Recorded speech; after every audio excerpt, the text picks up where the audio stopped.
Hello mga kapursa, may panibago naman tayong ipakitang tutorial ngayon. Yeah, boy. Itong tutorial na ito ay simple repair lang mga kapursa, yan. Nagataas daw ang kanyang time ito bigla, naga 99% ang kahit piso lang hulog niya. Paano masabi? Ito ang problema niya, oh, yan. Oh. Kiskisa natin dito, itanggalin natin muna ang kanyang kulay green na pintura. Oh. Yan, palabasin natin ang kanyang bronze na kuan. Oh, yan na. Paglabas ng bronze niya, oh. Soldahin natin diyan mga persa, solda. Yan, idikit natin diyan, oh. Okay. Ang kabila na naman, kiskisan din natin dito.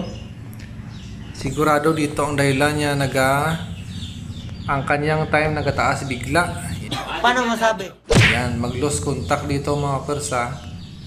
Maghulog ang customer daw niya, bigla daw tumataas ang time kahit piso lang nahulog niya. Okay?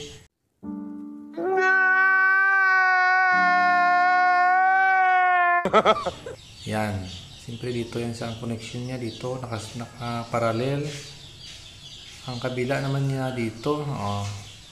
Ito lang ang mga sikreto mga persa kung magkaproblema ang timer or ang appliances mga persa, nag-loss connection ang kanyang mga paa or kulang sa solda lang. Yan. Hindi, wow. Maluwag ang kanyang solda, nag-create siya ng malfunction sa mga gadget, mga appliances. Yan. Ito lang kadalasan ng sira niya mga kapersa. Ang iba kay palalain pa para mapataas lang ang presyo ng nire-repair nila. Wag dyan ha, hindi yan pwede.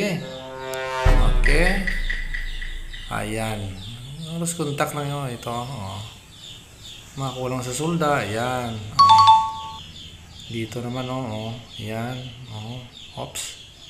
Oh, ayan. Nagdikit. Hindi siya dapat magdikit yung kapirsa ha.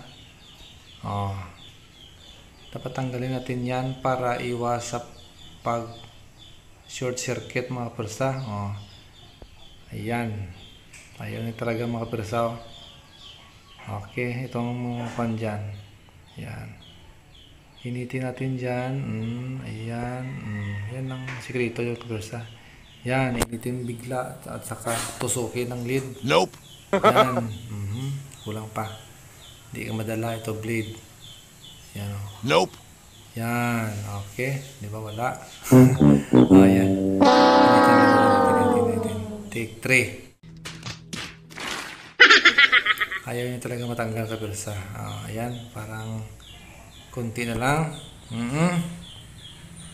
Dito kasi mga persa dapat hindi ito magdikit dito na side para iwas sa pagsira ng kagamitan. Ayan. Ayan lang. Dito kasi yung side ka persa pag magdikit. Yan, halimbawa magdikit yan mga persa. Yan, nagdikit. Ito ang example mga persa. Ayan. Ganyan mo lang initin ang sabay tapos tusukin ng ganyan. Diba?